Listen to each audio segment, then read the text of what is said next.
ही आहे माझा विठोबा चॅनल. प्रचार संप्रदायाचा, ठेवा आनंदाचा.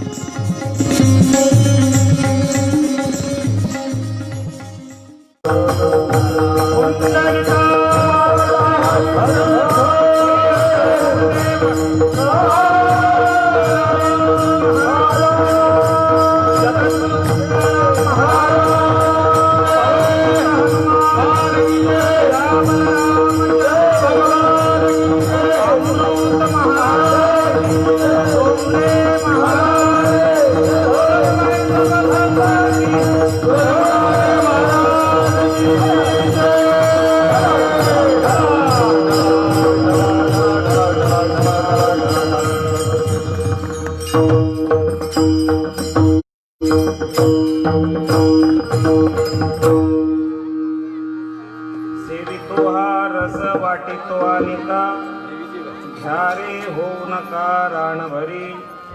विटेवरी ज्याचे पाऊले समान, तोची एकदान सुरदाता. मनाचे संकल्प पावे विलसिद्धि, जरी राहे बुद्धी याचे पायी.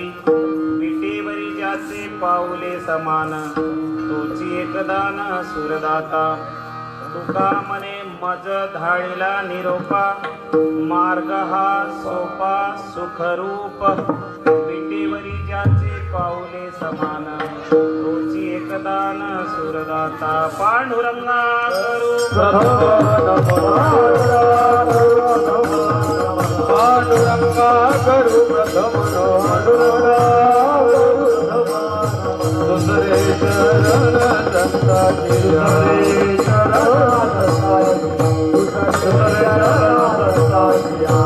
पांडुरंगा करू पांडुरंगा करू प्रथम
Oh,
दयाळा तुमचा अनुग्रह पावन झालो चराचरी वेकाळा कुसरी काहीच नेने बोलतो वचन अति भाविका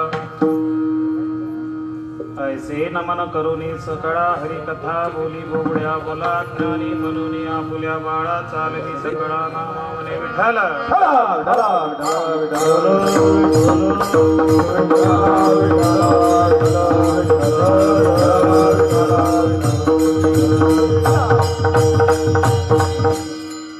प्रस्तुत प्राप्तस्थळी कीर्तनरूपी सेवेकरिता घेतलेला अभंग जगद्गुरु जगतवंदनीय संत श्रेष्ठ तुकोबाराय यांचा आणि अधिकांश भक्त मंडळींच्या परिचयाचा असलेला हा उत्कृष्ट 4 चरणाचा अभंग. अभंगावर बोलण्यापूर्वी थोडस 1 मिनिटाचा परिहार देतो तुम्हाला, कारण की आजची जी सेवा होती अगदी जवळचे माझे परम मित्र ठाकरे महाराज आणि मी कार्यक्रमाबद्दल उमरान आलेला होतो. म्हणजे हिंदी सायडरला कथा जास्त होतात म्हणून त्या भागाला नितीन महाराजांचा फोन आला आणि त्यांच्या बोलावण्यावर आज तुमचं आमचं दर्शन घेण्याकरिता मी या ठिकाणी पोहोचलो. यामध्ये दर्शनाचा लाभ मला फार दिवसांनी बडनेऱ्याला आमची चुकामुक झाली ती महाराजांना मिठी मारली लक्षात नाही, वनवे बाबांना त्या रेल पलटल्या होत्या, पाऊस अधिक झाल्यामुळे पंढरपूरहून येते वेळी बाबाचं दर्शन घेता घेता बाबाचं लक्ष नाही, पाहायला निघून गेले. मग अमरावती मार्गाने तुम्ही आले वाटते, मी त्याच मार्गाने आलो. तेव्हाच्या नंतर मग पंढरपूरला दर्शन, बाबांचं दर्शन, महात्मेचे दर्शन, आमचे ज्येष्ठ बंधू रामदा कळमेश्वरला गाठ झाली होती आणि ज्यांच्या हे सगळे परिचयाचंच मंडळी. आज म्हटलं म्हणजे परिवारात कीर्तन, परिवाराच्या लोकांमध्ये कीर्तन. आमचे ईश्वर महाराज हागवणे, त्यांची आता तब्येत थोडीशी प्रकृती थोडीशी खालावली होती, तरी पण कार्यक्रमाला आले. अगदी जवळचे प्रेम लावणारे, प्रेम म्हटलं म्हणजे अगदी हे जवळचं. आणि ज्या प्रेमापोटी तुम्ही आम्ही या ठिकाणी उमटलो याला एकमेव कारण म्हणजे आमचे पुरुषोत्तम भाऊ बडसाहेब,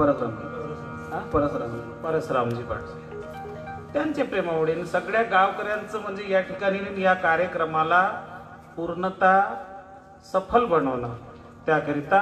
आणि तो जर त्यातली सेवा म्हणजे कार्यक्रमाचा 4था दिवस, 3रा दिवस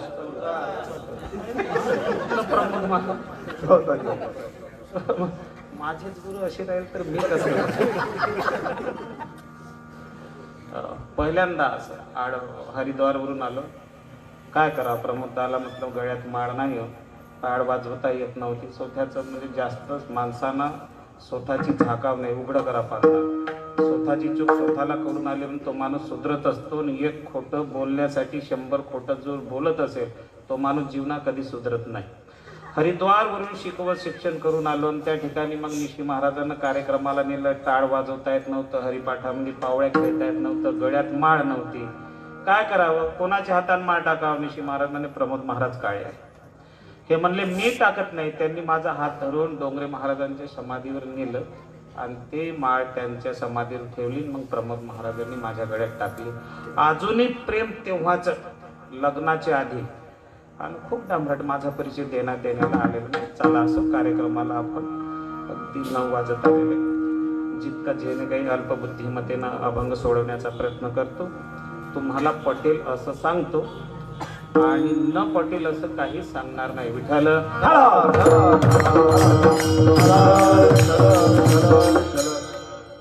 अभंग म्हटलं म्हणजे जगद्गुरु तुकोबारायांचा. प्रत्येक संतांचं आपापलं व्यक्तिमत्व वेगवेगळं आहे. वैराग्य म्हटलं म्हणजे जगद्गुरु तुकोबारायाकडे बोट दाखवावं लागतं. शांती म्हटलं म्हणजे नाथ बाबांकडे बोट दाखवावं लागतं. ज्ञान म्हटलं म्हणजे ज्ञानोबा रायाकडे बोट दाखवावं लागतं. आणि प्रेम म्हटलं म्हणजे नामदेव रायाकडे बोट दाखवावं लागतं. या अभंगाद्वारे जगद्गुरु तुकोबाराय विशेष करून सेवितो हा रस वाटितो आणि का रस याविषयी बोलतात. कसला रस? भक्तिमय रस. जगद्गुरु तुकोबाराय कुठे गेली असावे की मध कुठे मिळावून त्यांना ते माशाचं हालून सगळ्यां तो रस काढावा किंवा आंब्याचा रस काढून आपल्याला द्यावा नाही. ते त्यामध्ये झिजले, त्यामध्ये ते घासले, त्यांनी तो अनुभवला, स्वतः अनुभवला आणि नंतर तुम्हा आम्हाला तो रस दिला. कोणता रस? भक्तिमय रस. प्रत्येक संतांचं व्यक्तित्व, प्रत्येक संतांचं कर्तव्य वेगवेगळ्या पद्धतींचं आहे. त्यापैकी एक आमचे जगद्गुरु तुकोबाराय आहे. परंतु जगद्गुरु तुकोबाराय याला अधिकार रूपाने पूर्ण ठरतात का? असा कोणत्या अधिकाराने ते म्हणतात की मी भक्तिमय रस पाशन केलेला आहे, ग्रहण केलेला आहे, तो मी तुम्हाला देतो. बरं, जगद्गुरु तुकोबाराय तो रस देण्याचा अधिकार जरी ठेवत असेल तर तुम्ही आम्ही तो रस घेण्याचे अधिकारी आहो का? हा पहिला निर्णय. विठ्ठल कुठला रस? सेवितो हा रस म्हटलं म्हणजे इतरांचे विषय जगद्गुरु तुकोबारायने भक्ती केलेली नाही. फक्त पांडुरंगा वाचून जगद्गुरु तुकोबाराय दुसरीकडे केलेली नाही. पांडुरंगालाच जगद्गुरु तुकोबारायने का निवडावं? तर जगद्गुरु तुकोबाराय हे सुद्धा एक रामेश्वर भट्टांचं जर आपण जर पाहिलं, म्हणे रामेश्वर भट्ट तुझा तुका विष्णू नारी तुझा, तुका विष्णू नारी तुझा, हरे रामेश्वर भट्ट तुझा, तुका विष्णू नारी तुझा, तुका विष्णू नारी तुझा, तुका विष्णू नारी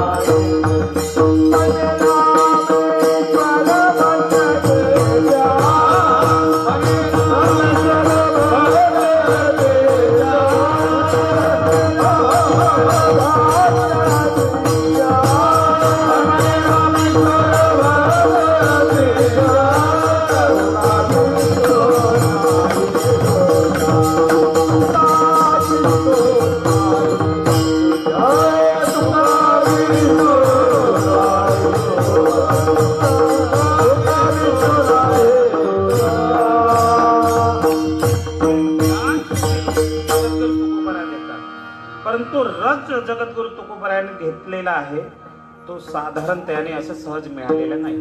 जगद्गुरु तुकोबारायाने पांडुरंगाविषयी अनन्य प्रेम, अनन्य त्यावर टाकलं. जगद्गुरु तुकोबारायाने कितीही जीवनात जरी त्रास झाला तर जगद्गुरु तुकोबारायाने माघार घेतलेली नाही.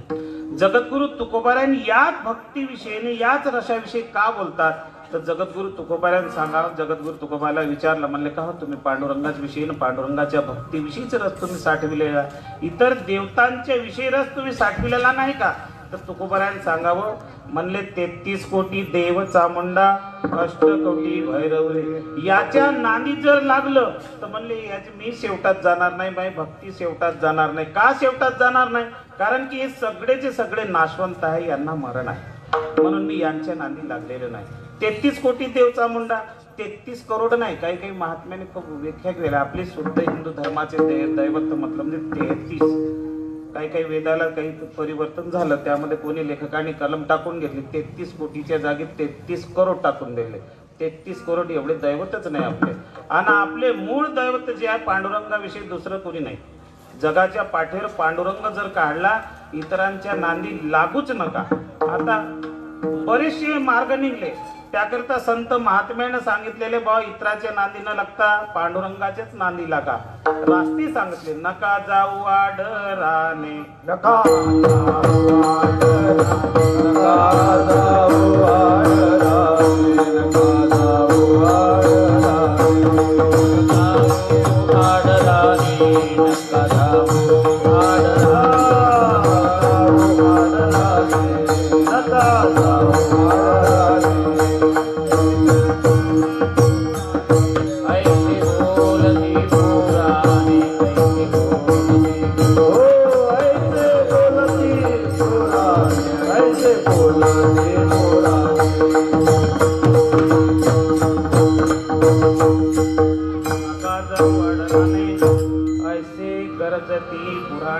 पुराणांनी देखील सांगितलं, म्हणले इतरांच्या नांदी लागू नका, फक्त पांडुरंगालाच लक्ष ठेवा.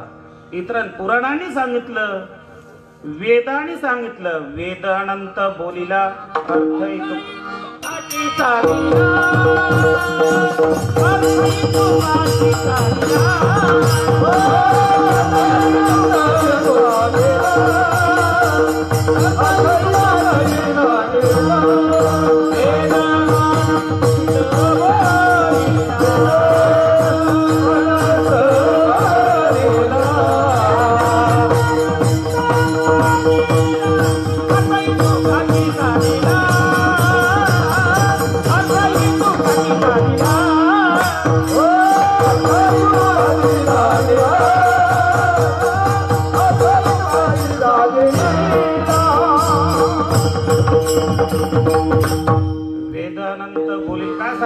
उपनिषेदाने जे संत महात्म्याने जे आम्हाला सांगितले, आमची परंपरा वारकऱ्याची खूप सुंदर आहे बरं का. जे आमचे साधू संत ज्या मार्गाने गेले त्याच आम्ही मार्गाचा तेनेची पंथे चालू जाता, तेनेची पंथे चालू जाता, तेनेची पंथे चालू जाता, तेनेची पंथे चालू जाता. अपने गुंदा कोटे गाए,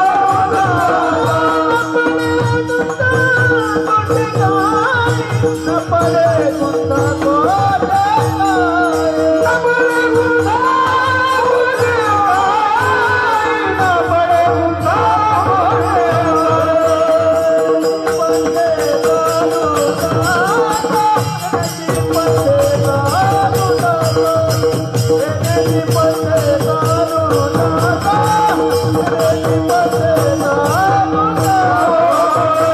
पंथे चालू जाता, तेनेची पंथे चालू जाता, तेनेची पंथे चालू जाता, तेनेची पंथे चालू ज्या ज्ञानाविषयी आम्हाला साधू संतांनी लावलं. कोणतं ज्ञान? साधारण खूप चावचव काला जसा करतो ना आपण, जर कोणाला म्हाताऱ्याला चावत नसतं तर खलबत्त्यात काढून देतो बरं का. आता दिवाळी सीझन गेलं, लाडू चिवडा असं जर जमलं नाही तर खलबत्त्यात काढतो.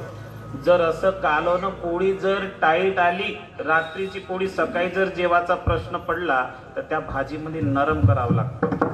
तसंच हे जे ज्ञान आम्हाला मिळालेलं आहे, जगद्गुरु ज्ञान रूपी रस तुम्हा आम्हाला देत आहे, असं ते चावून जगद्गुरु तुकोबरायाने तुमच्या आमच्या पुढे वाढलेलं आहे.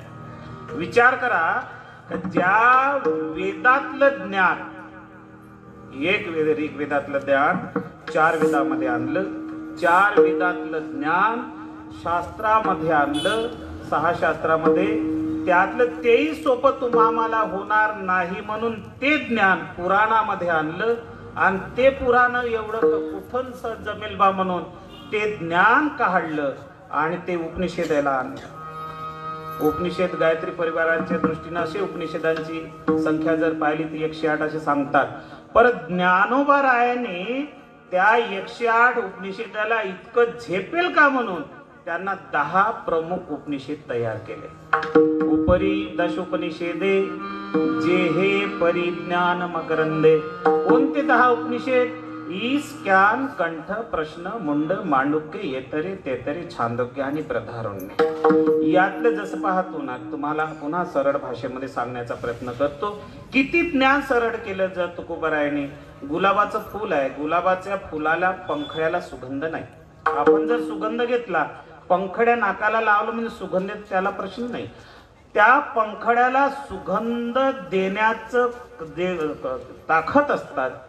त्या फुलाच्या आतमध्ये मकरंद उघडत असतो, त्याला पहा तुम्ही फुलामध्ये तो मकरंद जो आहे ना, तो फुलाला सुगंधित करत असतात.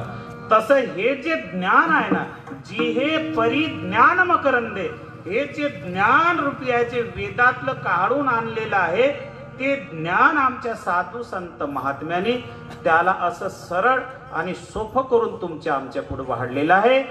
त्याचंच अनुकरण जगद्गुरु तुकोबराय अभंगाच्या पहिले. देवी तोहारा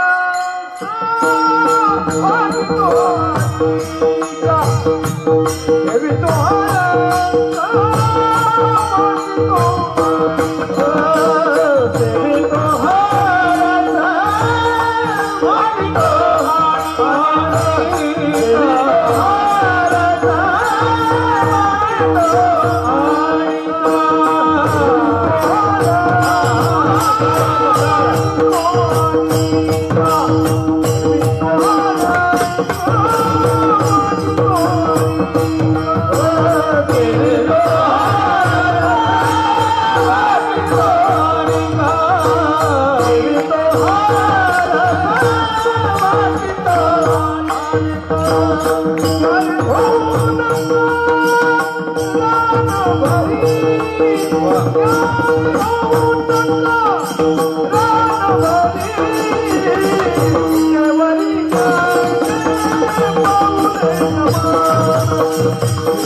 देवी तो हा रस वाटितो आणि का कोणत्या तो भक्तिमय रस मी तुम्हाला देत आहे असं जगद्गुरु तुकोबराय बोलतात.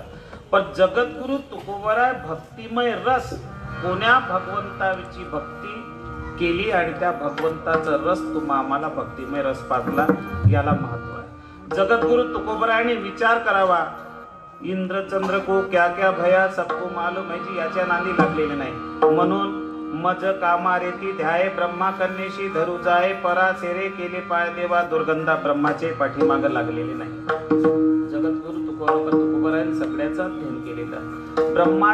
ब्रह्माच्या नांदी लागलेलं नाही. ब्रह्मालाही मरण आहे, चंद्राला मरण आहे, अग्नीला मरण आहे, वरुणला मरण आहे, म्हणजे सगळ्यांना मरण आहे. फक्त मरण हा शब्द जर याचा विचार केला की एक मात्र भगवान परमात्मा जो आहे तो म्हणजे पांडुरंग परमात्मा, याच्याविषयी सगळं नासवान आहे आणि पांडुरंग परमात्मा हे नासवान नाही.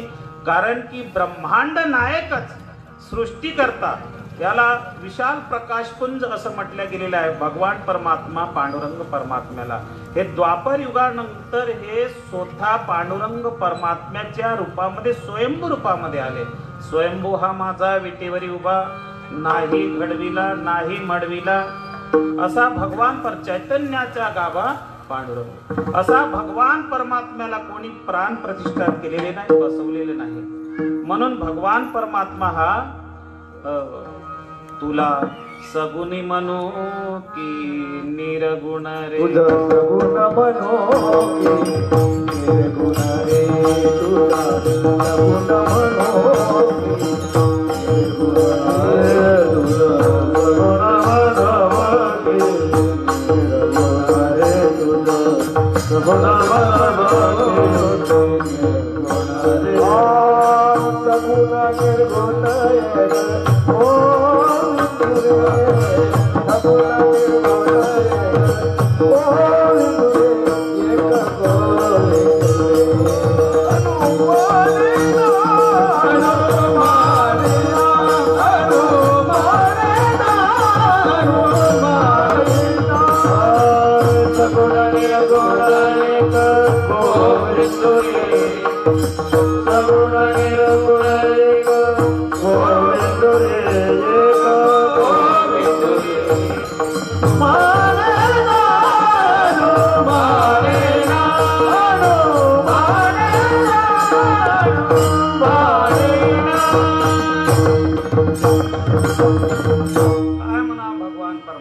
पुन्हा दुसरं जर प्रमाण पाहिलं, रंग नाही रूप नाही नाही वर्ण छाया,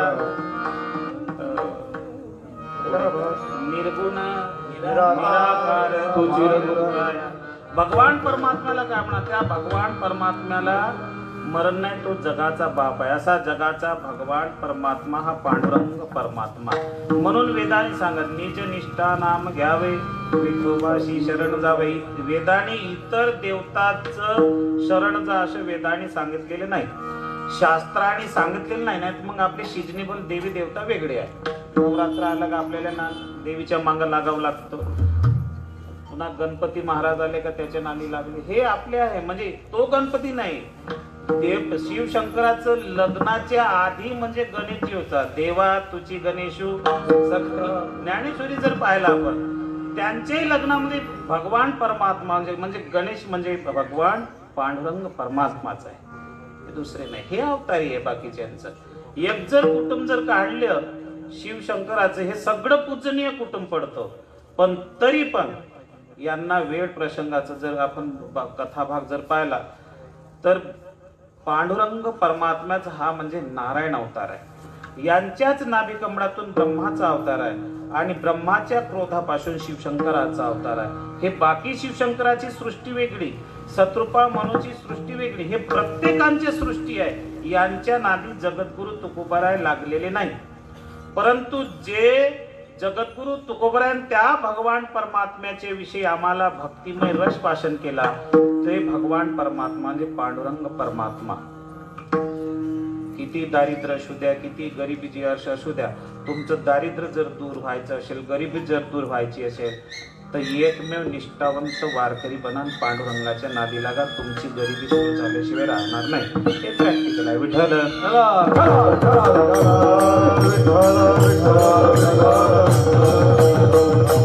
मग जगद्गुरु तुकोबारा आम्हाला थोडा संदेह वाटतात. तुम्ही रस वाटू म्हणता ते कशा करतात? देणे ही प्रक्रिया. याचा अर्थ असा आहे की जगद्गुरु तुकोबारा हे परार्थी आहे. परार्थी म्हणजे देणे, म्हणजे ज्या अर्थी देऊ म्हणतात ते म्हणजे परार्थी, आणि ज्या अर्थी रस ग्रहण केला म्हणजे स्वार्थी. जगद्गुरु तुकोबारायाने भक्तिमय रस ग्रहण केला म्हणजे स्वार्थी, आणि जगद्गुरु तुकोबारायांनी रस तो आम्हाला दिला म्हणजे परार्थी. म्हणजे पहा, समाजामध्ये आणि परमार्थामध्ये 3 प्रकार असतात. संसारामध्ये 3 प्रकार: स्वार्थी, परार्थी आणि स्वार्थी आणि परार्थी. संसारातला जर विचार केला, स्वार्थी माणसं म्हणले काय, हे एकलकोंडे कोंबडे माणसे आहे. नितीन महाराज दिवसभर रात्रभर ड्युटी करतो, कोणाला देतो का घेतो, वर्गणी देत नाही, खात नाही, कधी चहा पाजला नाही. हे स्वार्थी माणसं. स्वतःसाठी कमावलेले स्वतःनीच उपयोग घेतला, त्यांचा उपयोग तो आम्हाला काही होईल का, याला म्हणावं स्वार्थी. आता परार्थीचा विचार करा. परार्थी म्हणजे नुसतं देणे, रात्रंदिवस हाडाची काढे करणे, प्रयत्न करणे, भरपूर पैसा कमावणे आणि तो सत्कार्याला उडवणे, हा परार्थी.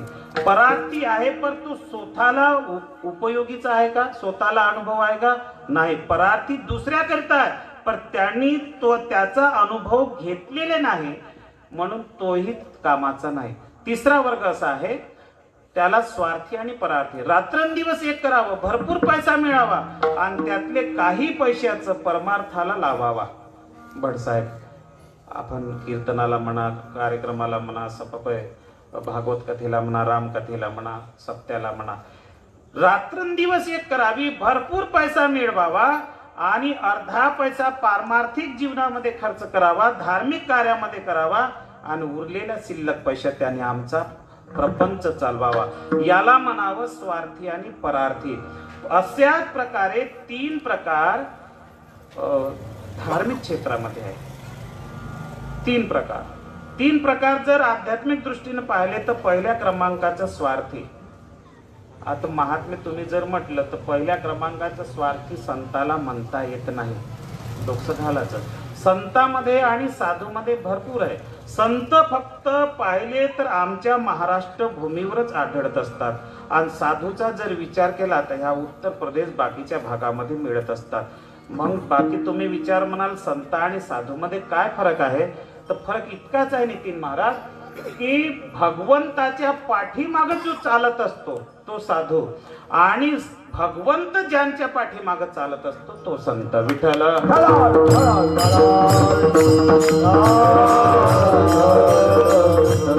का लक्षात? भगवंत ज्याच्या पाठीमागे चालतो तो संत आणि भगवंताच्या पाठीमागे जो चालतो ते मात्र साधू. इतका फरक आहे. आणि संत फक्त आमच्या महाराष्ट्रातच होतात म्हणून आम्ही अति भाग्यवान माणसं, खूप भाग्यवान माणसं असो. म्हणून जगद्गुरु तुकोबारायांनी विचार केला. पहिला जर पाहिलं याच्यात धार्मिक कार्यामध्ये पहिला जर पाहिला स्वार्थी, स्वार्थामध्ये साधू येत असतो. वनाला जावं, हिमालयामध्ये जावं, जप अनुष्ठान करावं आणि त्यांच्यापासून अर्जित केलेल्या विद्या त्यांनी त्याचं फळ स्वतःच भोगावं.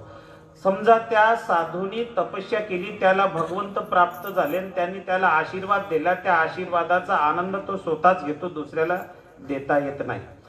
हा साधू आपल्या कामाचा नाही. जो स्वार्थी आहे तो आपल्या कामाचा नाही. मग दुसऱ्या क्रमांकाचा जरी पाहिला तो स्वार्थी परार्थी. पहिला स्वार्थी आणि दुसरा परार्थी. परार्थी म्हणजे नुसतं लोकाला अकल वाटणारा. चालता चालता म्हणले नाही रे आमच्या गावामध्ये अकली माणूस आहे म्हणतात नितीन महाराज. काही काही लोक असतात ना, सवयी असतात काही काही लोकाला डिंग हलवण्याची. आपल्या इकडे रामकोण्यात आहे काही लोक नुसतं लोकांना अकल सांगायला, अनुभव मात्र कुठला घेतलेला नसतो. द्या कोणाने, ज्या जो अधिकारी आहे तो. परार्थी जीवन जगणारा नुसतं लोकांना अकला वाटणार. कशाविषयी बोलतो आपण?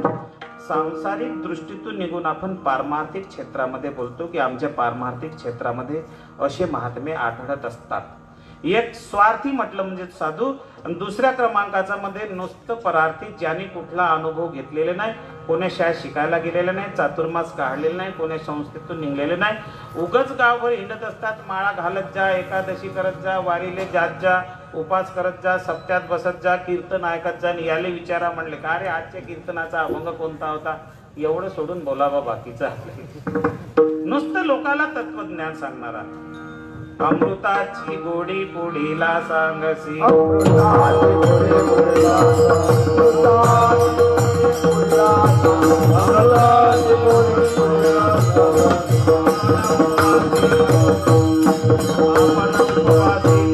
आपण उपवासी अमृताची गोडी पुढीला सांगसी, आपण उपवाशी मरोनिया. अरे बा म्हणले असं करा, खूप तत्वज्ञान सांगणार. आणि याला विचार का म्हणले का अरे शेंडी ठेवली का. आजकाल वने बाबा शेंड्या ठेवून होतात. आमच्या इकडे आता खूप धावपळ चालवली आहे. एक नवीन नवीन पुरायचं झालं म्हणजे टिके लावून निघणे. नितीन महाराज आता नवीन शेंड्या ठेवून एक गरजेचं आमच्या परिसराला झालं चालू. आता इकडेही व्हावं, आळंदीकर लोकांनी शेंड्या ठेवावा. मला 6व्या वर्गापासून शेंडी आहे महाराज. 6व्या वर्गापासून त्यांच्या 81 मध्ये परमपूज्य गुरुवर्य पंडित श्रीराम शर्मा आचार्य आलेले होते. त्यांनी दोन्ही हात माझ्या डोक्यावर ठेवलेले. तेव्हापासून आईबाबांना माझी शिखा आणि तिलक केलं, यज्ञोपवीत संस्कार केलं. पण सांभाळ करता आलेला नाही मला यज्ञोपवीत संस्कारचा.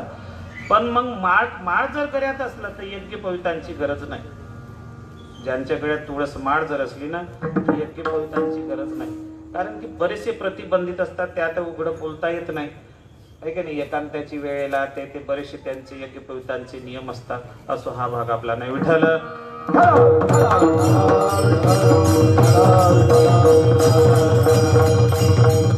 म्हणून परार्थी हा नुसतं लोकाला तत्वज्ञान सांगणारा. चालता चालता एखाद्याला जर अकल सांगणारा. नदीला पूर आलेला आहे म्हणले का रे तुला नदीच्या पलीकडे जायचं का. म्हणले हो. म्हणले धर माझ्या कमरीला. निदान कमरीला धरणाऱ्याने त्याला विचारायला तर पाहिजे तुला पोहता येतो का. तर म्हणून पोहोनेने काशी लावितो आणि का म्हणावे त्या मूर्खा काय. आता याने कमरीला धरावून त्यानं नदीमध्ये उडी टाकावं. खरोखरच ते वाचेल का ज्याला पोहता येत नाही. असेच या पारमार्थिक क्षेत्रामध्ये अज्ञान स्वरूपामध्ये बरेचशानं वाटचाल केलेली आहे. बरेचशा लोकांनी. आणि त्यांची कमर बऱ्याचशा लोकांनी धरलेली आहे. मग अशा माणसाला बुद्धिमान जीव म्हणावं की मूर्ख म्हणावं हे समाजाने ठरावं. ज्याला ज्ञान नाही तो जर माणूस जर आपल्याला सांगायला फिरला का असं वागा असं करा तर ते आपल्या कामाचं नाही. परंतु जगद्गुरु तुकोबाराय आम्हाला प्रश्न आहे. म्हणले काय तुम्ही ज्या अर्थी ह्या अमृतमय रस ज्ञान भक्तिमय रस तुम्ही आम्हाला देऊ म्हणतात तर निदान तुम्ही हा मिळाला कुठे, हा आणला कुठून. तर जगद्गुरु तुकोबाराय सांगताय बाबा रे तो इतर ठिकाणी बाजारचा भाजीपाला नाही, त्याला कुठेही भेटत नाही. एकमेव चित्ताने भगवंताचे चरण धरावं लागतो, नंतर तो रस आपल्याला प्राप्त होतो. अभंगाचं दुसरं चरण.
हा रस कुठे मिळेल तर तो भगवंताच्या चरणी मरेल. विटेवरी ज्याचे पाऊले समान तोची एक दान सुरदाता. त्याला जर काढलं तर इतरांमध्ये सामर्थ्य नाही. भगवान परमात्म्याविषयी दुसऱ्यामध्ये सामर्थ्य नाही असं जगद्गुरु तुकोबरायाने समाजाला सांगावं. पण समाजाला का सांगतात जगद्गुरु तुकोबराय तर समाजांना भौतिक सुखाची आवड झालेली आहे. ज्यांची प्रत्येकांना वेगवेगळं आवडतं. शब्द स्पर्श रूप रस आणि गंध. प्रत्येकाला कोणी नाही कोणी एक विषय आवडतात. कुणाला रूप विषय आवडतात, कुणाला गंध विषय आवडतात. या विषयाकडे जर गेलं, या विषयाकडे गेलं त्या ठिकाणी माणसाचं पतन होत असतात. म्हणून जगद्गुरु तुकोबरायांनी त्या विषयाकडे जाऊ नका. म्हणजे पहा, त्या विषयाकडे जर गेलं तर त्या माणसाचं जीवनामध्ये कधीही कल्याण होत नाही. म्हणून जगद्गुरु तुकोबरायांनी त्या भौतिक सुखापासून त्याचा अनुभव घ्या, पण त्याला लिप्त राहू नका असं जगद्गुरु तुकोबराय सांगतात. त्याला लिप्त राहणं म्हणजे पहा, एक जो तो सुखाला लागला तर दुसऱ्या सुखाची आवड होत असतात.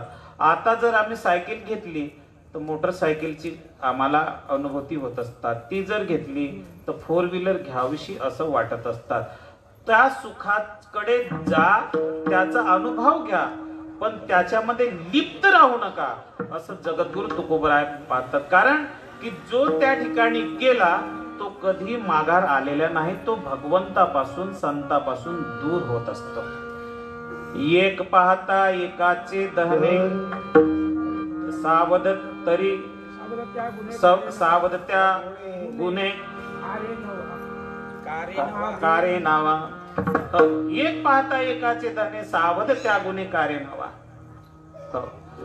एकाने त्याच्याकडे जर वाटचाल केली, एक जर पहा असे फोकस असतात बरसातीमध्ये असे बरेचसे असे ते उधई निघत असतात, फुले निघत. यांना वाटतं म्हणले का रे किती सुंदर प्रकाश दिसतो, त्याने तिथं झेप घ्यायची आणि त्या ठिकाणी जाऊन त्या गरमीमुळे तो जोडून त्याची राख व्हायची. बाकीचे विचार करतात म्हणले हे गेलेलं गिराईक आतापर्यंत वापस आलेलं नाही, म्हणजे त्याची उडी चुकली असावी. मी जातो आणि गिरून येतो म्हणून दुसरं उडी टाकतात. तेही जातात तिथेही त्याचा इदमन मम होतो. एक पाहता एकाचे धने सावरत्या गुन्हे कारणावा. हो, मग एकाने उडी टाकली, दुसऱ्याने सावधान व्हायला पाहिजे होतं का नाही? दुसऱ्याने तर जायला पाहिजे नको होतं. जसं उदाहरण पहा, पुन्हा आलं लक्षात नसेल तर, ज्या वेळेला कंसाने तातडीची मीटिंग बोलावलेली आहे आणि विचारतात म्हणले पहा रे, आपला शत्रू दिवसांदिवस खूप बलवान होतो. मोठमोठे रथी महारथी आपण त्यांना मारण्याकरिता पाठवले तरी एकही जिवंत आलेले नाही. त्यांना मारावं कसं युक्ती सांगा.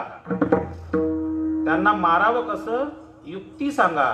त्यामध्ये सगळे बसलेले त्या ठिकाणी कंसाच्या दरबारामध्ये म्हणले राजेसाहेब म्हणले आपला शत्रू त्या ठिकाणी त्याच्या स्थानी आहे. तो स्थान भ्रष्ट झाला पाहिजे. ज्याची त्याची ताकद ज्याच्या त्याच्या स्थानी जास्त असतं.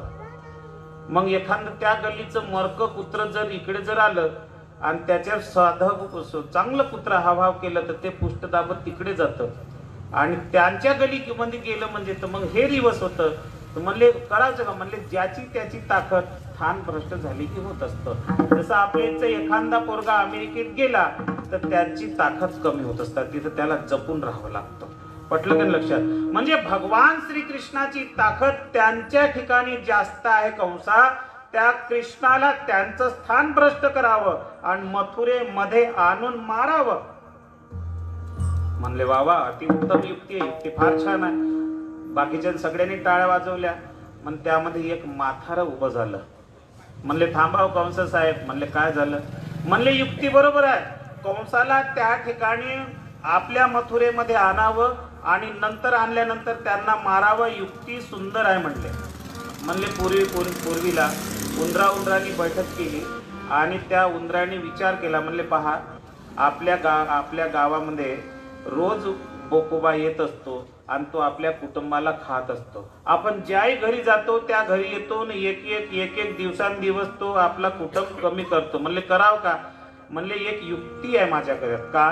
म्हणले त्या बोक्याच्या गळ्यामध्ये घंटी बांधावी. सगळ्यांनी टाळ्या वाजवल्या. सगळ्या उंदरांनी म्हणले वा वा वा वा सुंदर उपाय आहे. पण त्यामध्ये म्हातारा उंदीर उभा राहिला आणि त्यांनी सांगितलं म्हणले युक्ती बरोबर आहे. आधी ठरवा त्या मांजरीच्या गळ्यामध्ये घंटी बांधायला जाईल कोण? कारण की जो जाईल तो नाश्त्यावरी गेल्याशिवाय राहणार नाही.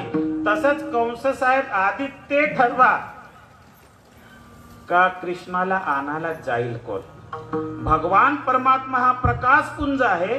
त्या ठिकाणी मारण्याच्या दृष्टीने 101 बळी पाठवला. कागासूर पाठवला, बकासूर पाठवला, पुतना मावशी पाठवली. तिथे एकही वापस आलेलं नाही. तसंच या ठिकाणी ज्या सुखाचा अनुभव घेण्याकरता आपण वाटचाल करत पाहतो. एक पाहता एकाचे धने, सावध त्या गुणे कारे नावा. एकाच जर वाईट झालं तर बाकीच्यांना सावधान व्हायला पाहिजे का नाही? विठ्ठल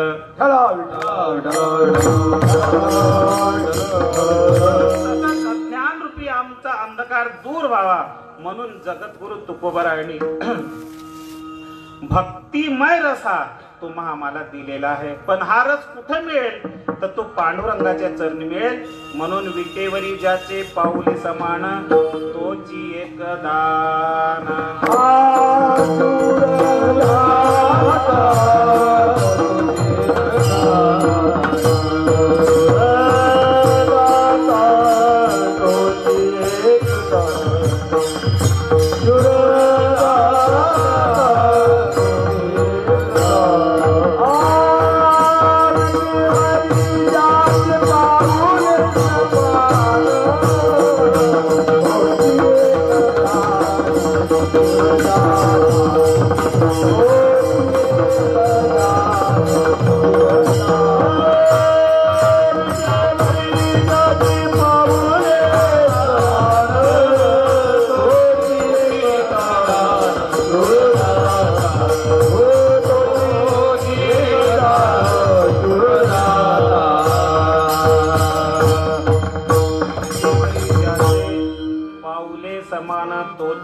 दान सुरदाता. पा भगवान परमात्मा दाते भरपूर झाले. काही दाते असे असतात की मागतलं तेवढंच देणारे. काही दाते असे असतात की न मागतलं त्याच्याही पेक्षा दुप्पट देणारे. त्याचा काही रोलकाल नाही म्हटलं. बरेचसे दाते असतात. कर्णापेक्षाही दाते. कर्ण खूप मोठा दानी होता पण तोही भगवान परमात्म्याच्या पुढे तोही कमी पडला. मोठमोठे दाते त्या भगवान परमात्म्याच्या पुढे कमी पडलं. कारण की तो भगवान परमात्मा कसा आहे? उदार आहे. उदार तू हरी ऐसी कीर्ति करा जगी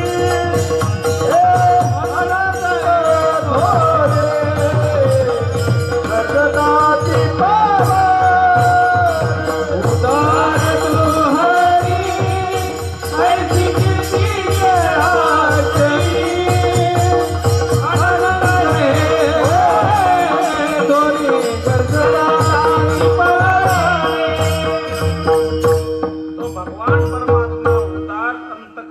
तुमच्या आमच्याकरिता आलेला आहे.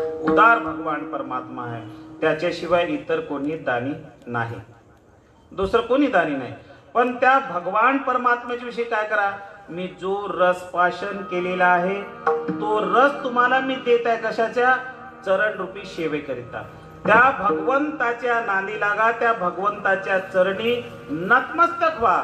इतरांच्या नादी लागू नका असं जगद्गुरु तुकोबाराय सांगतात. चरणच का सांगितले? भगवान परमात्म्या चरणाचीच भक्ती का सांगितली? त्याला एकमेव कारण आहे की चरणापेक्षा भगवंतामध्ये जे सामर्थ्य नाही ना ते चरणामध्ये आहे. चरणामध्ये विशेष म्हणून चरण गुरूंचे असतात, चरण साधूंचे असतात, चरण आई वडिलांचे असतात. आता येता येता आमचे 2 दिवसापासून मी आता महाराज आई 80 वर्षाची नितीन महाराज आता तुम्हाला सगळ्यांना म्हणजे 2-3 वर्षाचं तुरीचं मोठं झाड आता होत नाही तर लोंबकारलीन एवढे खांद्या तोडल्या, खूप संत्र्याच्या झाडासारखं मोठं झालं. थैलावर शेंगा 3 तोडल्या नातीला घेऊन.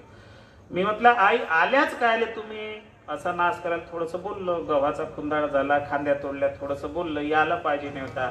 आईला राग आला. आमची आई घरी आली.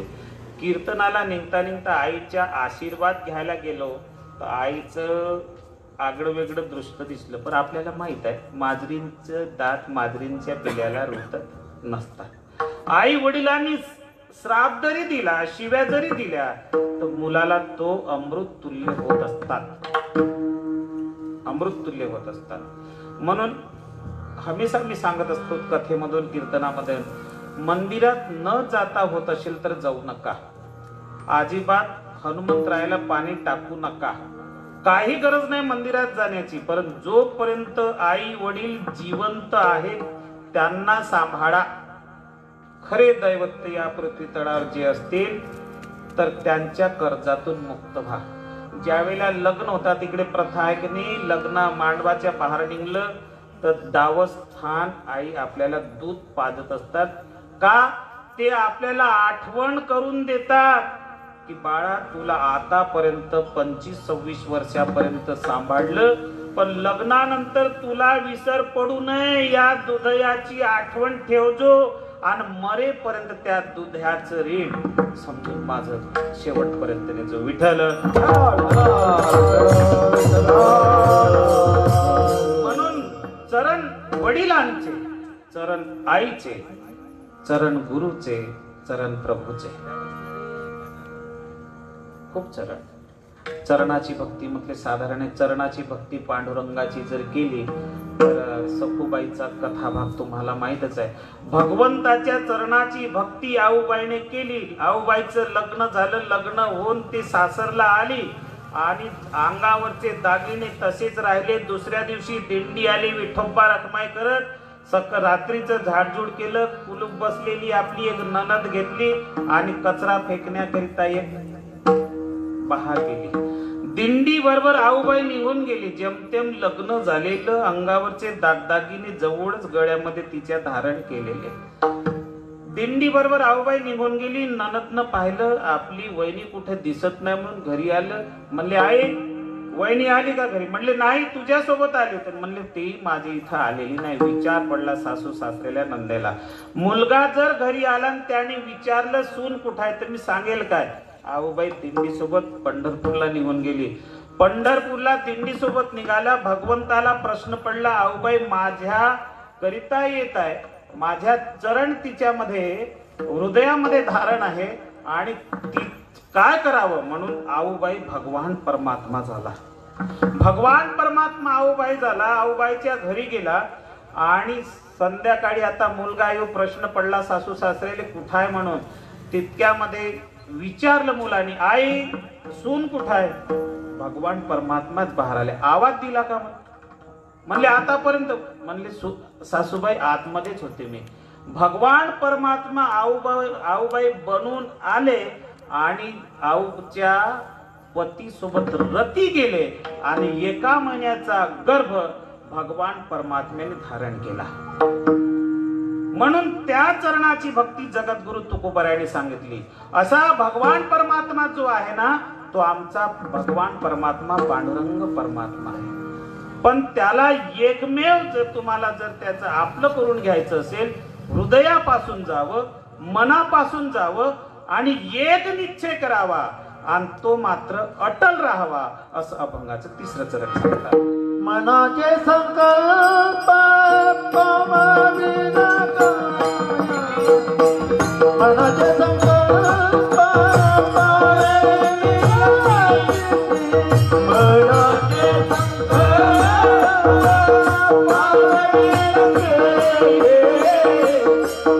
संकल्प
एक वेळा भजन करा. विठोबा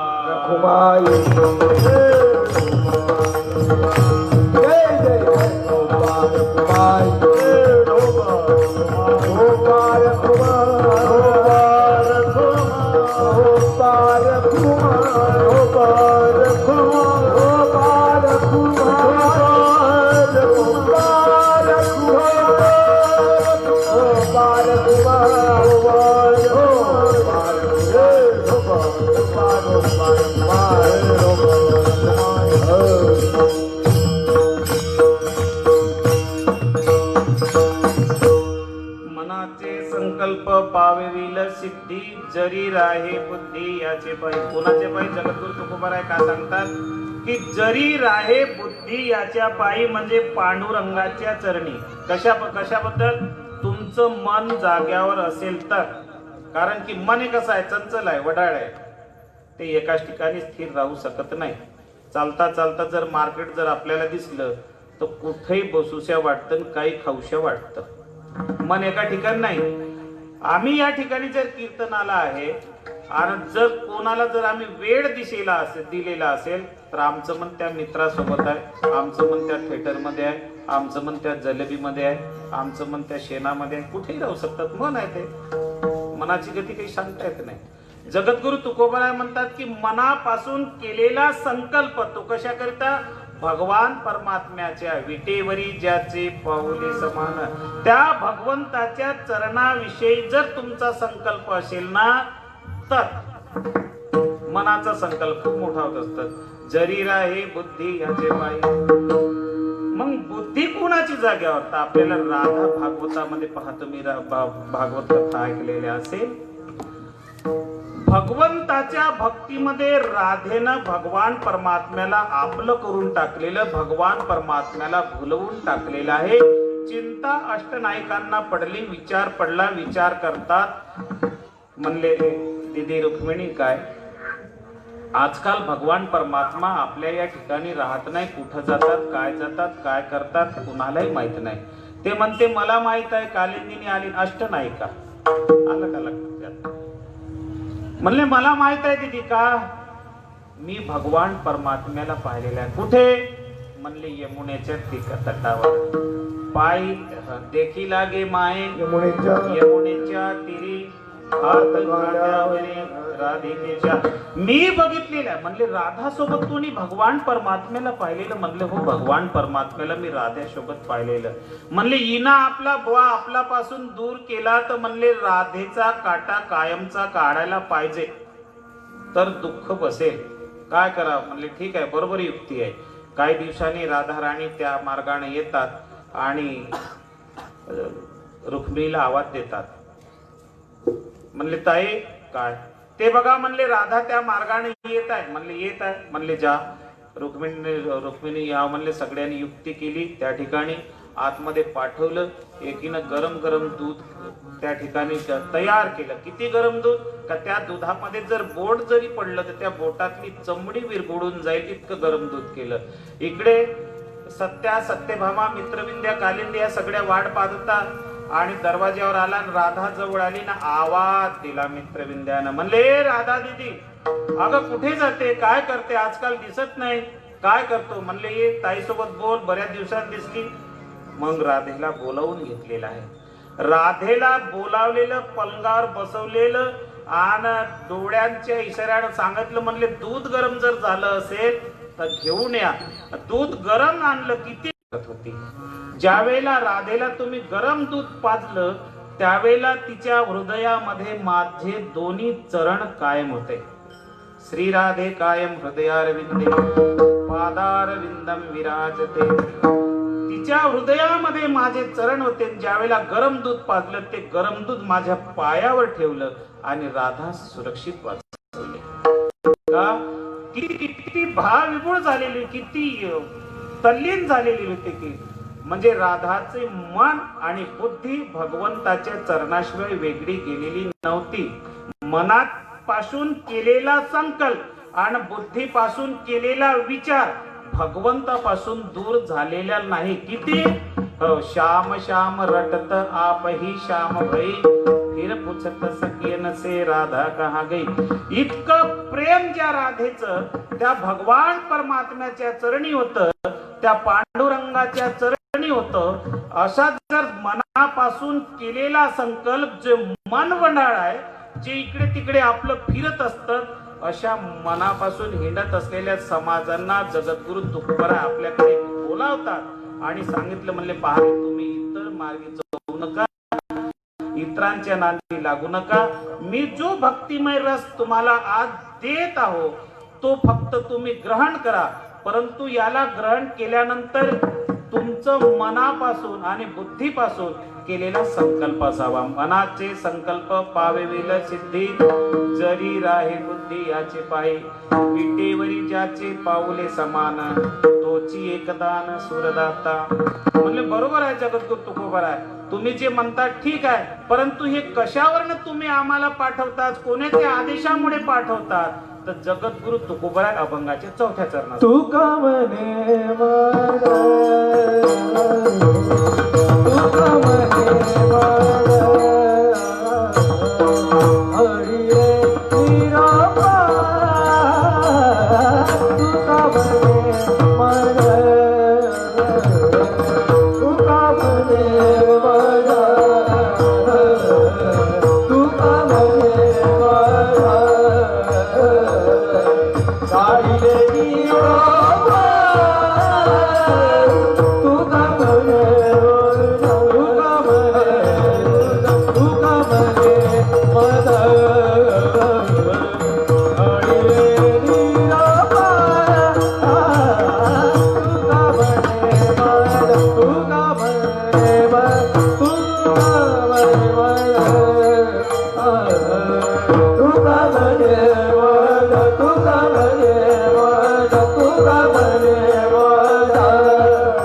हा फार साधा आणि सरळ मार्ग आहे. भक्तिपंथ बहु सोपा पुण्य नाहवी. अरे खूप साधा आणि सरळ मार्ग आहे.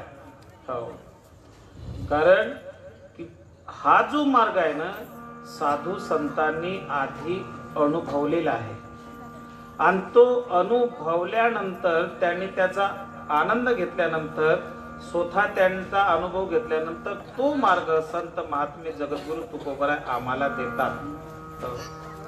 नको ब्रह्मज्ञान आत्मस्थिती भाव मी भक्त तू देव वैसे करी. है की नाही? म्हणजे अनुभवाले अंगा तो या जगात तो या जगात तो या जगात अनुभवाले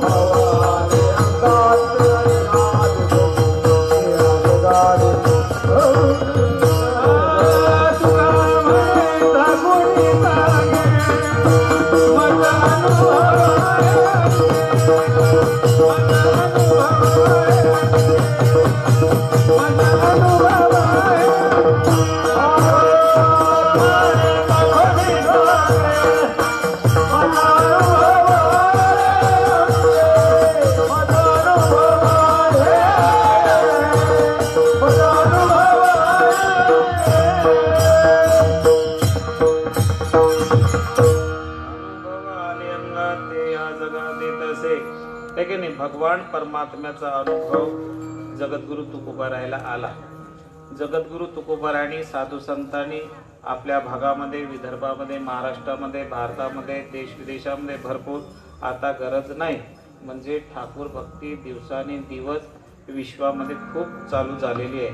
काही वर्ग असा आहे महाराज की बंदुकीच्या बळावर धर्म परिवर्तन करतात.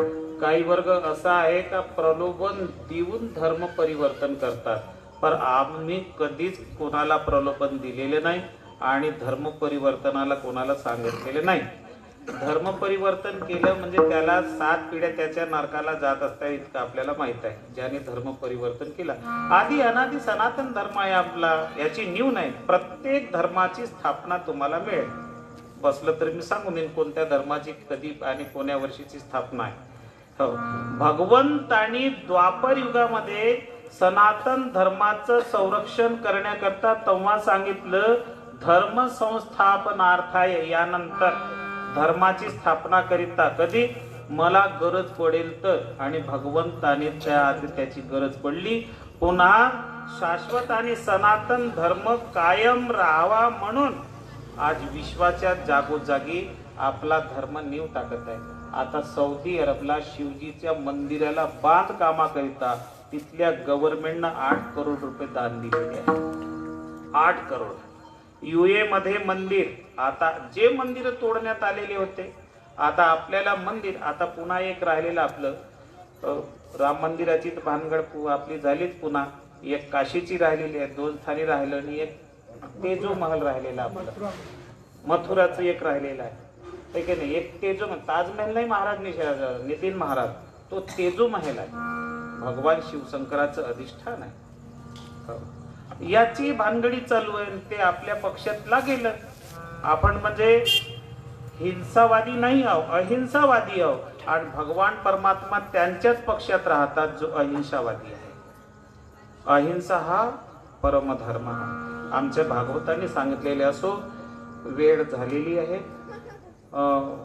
जगद्गुरु तुकोबारायांनी जो रस स्वतःच भक्तिमय रस ग्रहण केलेला होता, तो भक्तिमय रस जगापुढे मांडण्याचा जगद्गुरु तुकोबारायांनी मांडला. आणि त्याच रसाला माझ्या अल्पबुद्धीप्रमाणे, तुकोबारायाच्या अभंगाप्रमाणे जसं माझ्या अल्पबुद्धीप्रमाणे सोडवण्याचा प्रयत्न केला, तसं मी सांगितलं. चुकी जर झाली असेल तर ते माझी चुकीचे शब्द मला वापस करा. कारण की वडील तुल्य असलेले म्हणजे वनवे बाबा पुढं कीर्तन करणं साधारण नाही. हो ना, साधारण आहे का? आटेतून हरिद्वारवरून आले इकडे कोण काही सांगितलं सर, हरिद्वारवरून आले वाटतात, शास्त्रीय वाटतात. मग संस्कृत अभ्यास तिथंच झाला अयोध्यानगरला पहिला आमचा. महाराजांना विसर पडला असेल. परंतु चातुर्मासाला असताना हे काही मंडळी होती. वापस आल्यानंतर शेगाव मठामध्ये कीर्तन करावं लागत होतं. गुरुवारला जातात का तुम्ही? होते का वक्ते बाबा बरोबर? असंच गेलो, कीर्तनाची तयारी नव्हती. नितीन महाराज, ए लेका भाड्या मारो म्हणजे कीर्तन याच भाषेमध्ये गुरुवारला कीर्तन, आणि मग कीर्तन करून मग तिथं मग जेवायला भेटत त्या संस्थेमध्ये. परंतु साधारण पुढं बोलवलं गोष्ट वेगळं, पण एका ज्ञानापुढं जर सांगणं ज्ञान हे खूप कठीण आहे. मी सांगण्याचा प्रयत्न केला, कीर्तन सोडण्याचा प्रयत्न केला, पण मर्यादात राहावं लागलं. म्हणजे प्रदीप्तमान मूर्ती म्हणजे आमचे बाबा. पण थोडासा आनंदही होतो की वडिलांना सुखानं व्यासापुढे सांगितलं, समजून जा का आमचे वडील आज व्यासजी आहे आणि आम्ही सुखमुनी आहे. पुत्राच्या आनंदामध्ये आनंद. म्हणून ह्या सगळ्यांचा आशीर्वाद, पुन्हा तुमच्या दर्शनाचा मला लाभ लागला. आमचे शंकररावजी भेटतात कुठून बी, कुठेही भेटतात, पण लक्ष द्या, मुलाचं लग्न करून द्या. आता तुम्ही कुठलाही देवांना, कुठल्याही ब्राह्मणांना, कुठलंही पंचांग पहा, बाहेरच येत असेल तेही पहा. हो ना, अष्टमहासिद्ध्या आहे ना, सायजता, सलोगता, अडिमा, गडिमा, प्राथमी, अशा अष्टमहासिद्ध्या एखादी कोणाला प्राप्त असेल तर ते तरी पहा, आहे का नाही? चला, एवढं बोलून वाणीला विराम देतो. जय हरी. हरे